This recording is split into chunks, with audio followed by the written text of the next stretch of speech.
So first thing, turn it on.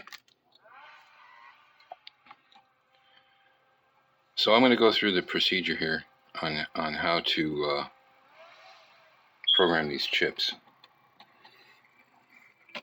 I already put a chip in here. It's already ready to go there. Wait while this boots up. No, okay. Start a procedure.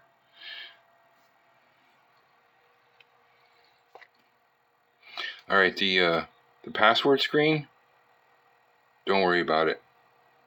I don't even remember what the password is anymore. All you do is just X out of it. It still starts up. Apparently it doesn't need the password.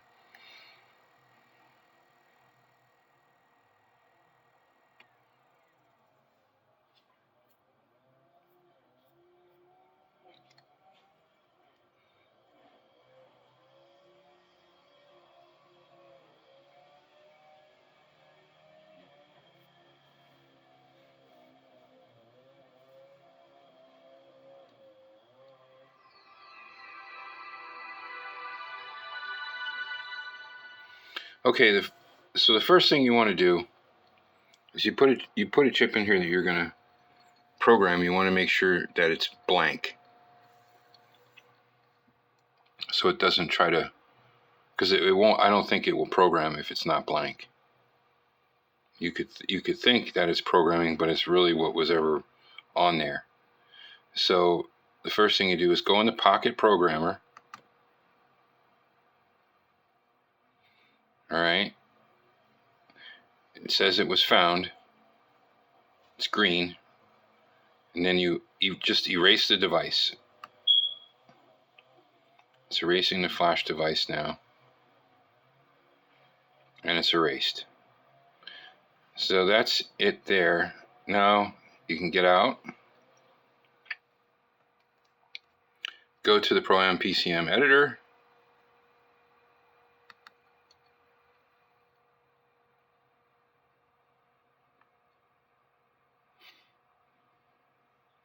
All right, up here you have File. Click on File. Now you have, see those at the bottom there, the two program files. It's the same thing as doubled. I guess it was already on there, and then I downloaded the program again on the bottom there for Whipple charge, but it's the same thing. So what you want to do, and those are stock programs, what you can do,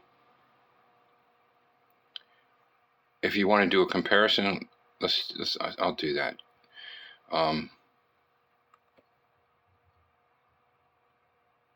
Okay, so these are going to be all the stock values. Come down here to cubic inch displacement. See how it's 258.7? It's 259 really. That's the stock displacement. That's what they have in there, 259. Why they did that, I don't know. Maybe it has something to do with fuel economy.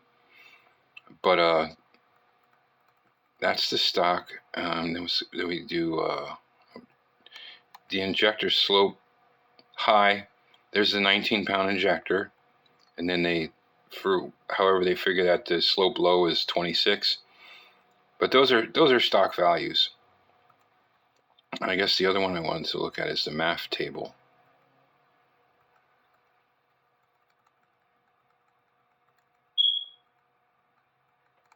Wait, up here somewhere. There, the MAF transfer function. See that the high value is 844 at 15 volts. That's going to change big time with the larger injectors. Somehow I got a glare on here.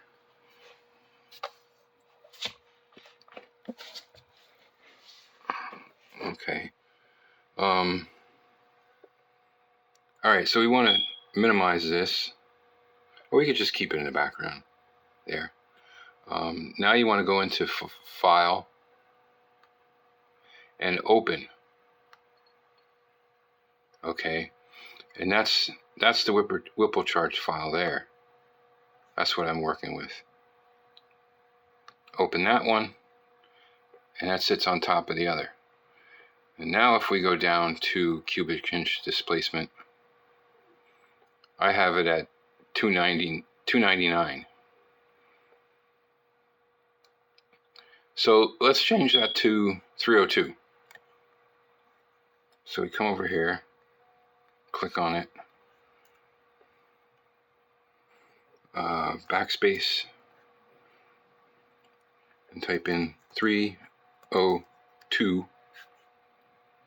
enter, go back here, and then it assigns it its own value. Now see how it changed to 301.96. I guess they got to have digits all in there, so that's what it does. All right, so we come down to injector slope high. See, it's 59, 60-pound injectors, and slope low is 68.7. All right, so the only thing I'm going to change on this one is the adaptive act minimum. It's 100. I don't know exactly what this does, but I'm going to change this to 50. Like 100 degrees, and now I want to change it to 50.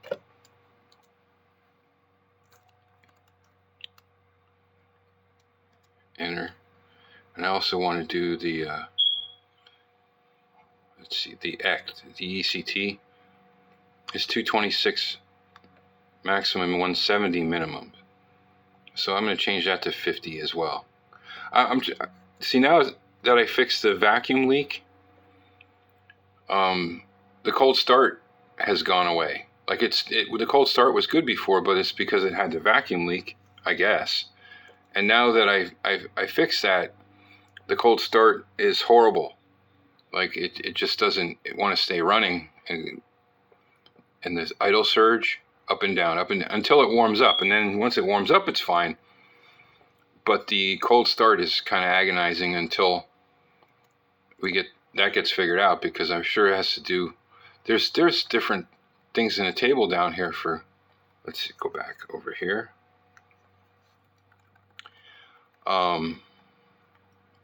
Closed loop timing table. You know, there's a startup fuel table, right? Fuel table base. I mean, all this stuff has something to do with it, and this is just what's over my head. I don't know what to put in value wise here to get this thing to idle when it's cold. I'm sure there's something, but I don't want to make it worse when it's running by changing things when it's cold.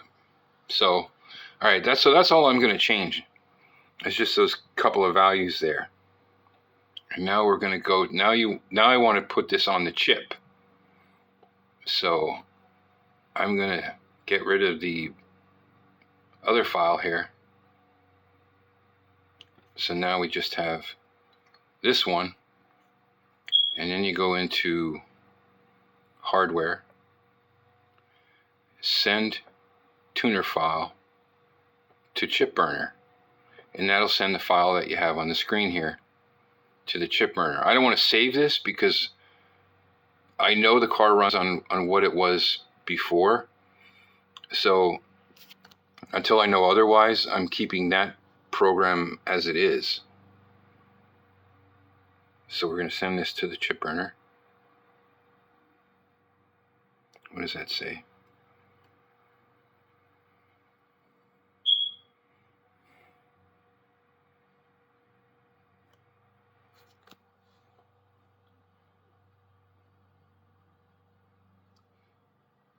And what the hell am I working on here?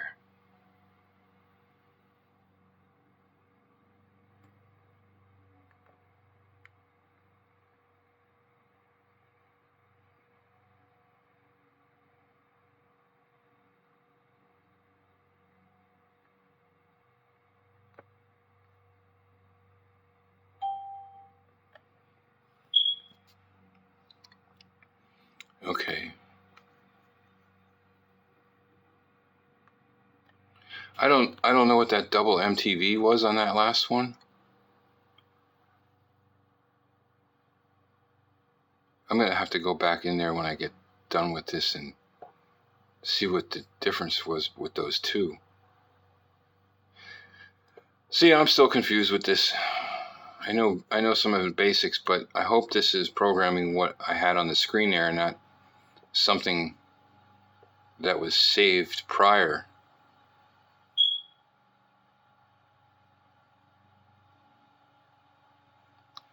Like, I hope it's recording these values in there now and not the 100 or the 170 that was there before, because that's already saved.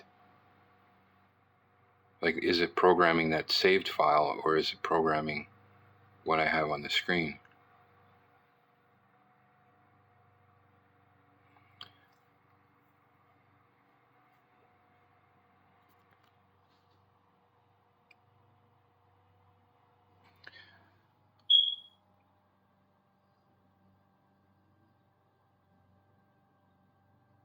So yeah, I'm still not 100% sure on how this works. So,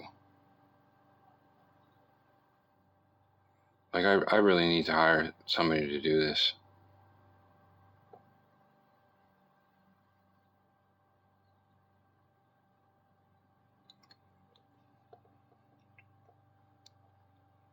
Now, see, this takes a while. Usually I would just walk away, but there we go.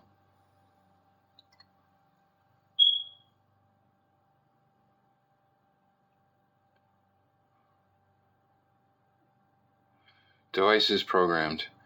Do not disconnect power, then remove chip. So the next step is simply pushing this down and it pops the chip right out. And you do have to take note on this that it only goes into the chip burner one way. See the top left corner on that has a flat spot. You have to match that up to the flat spot in here, just like you would in the computer, because the next step is to put this chip in the computer. And I always remove the computer from the harness. And before I do that, I make sure that there's no key in the ignition. No key in the ignition. Remove the computer from the harness. Swap the chip. Put the computer back in. And then you can turn the key on again. All right, so that's it. We'll see how this goes. Now you can just close this out.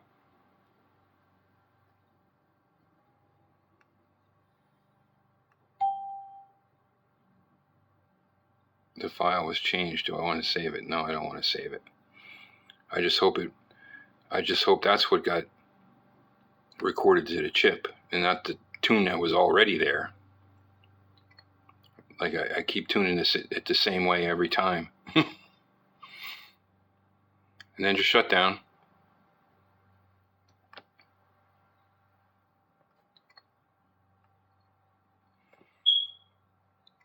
Yeah, Windows 98. It's old. And that's it.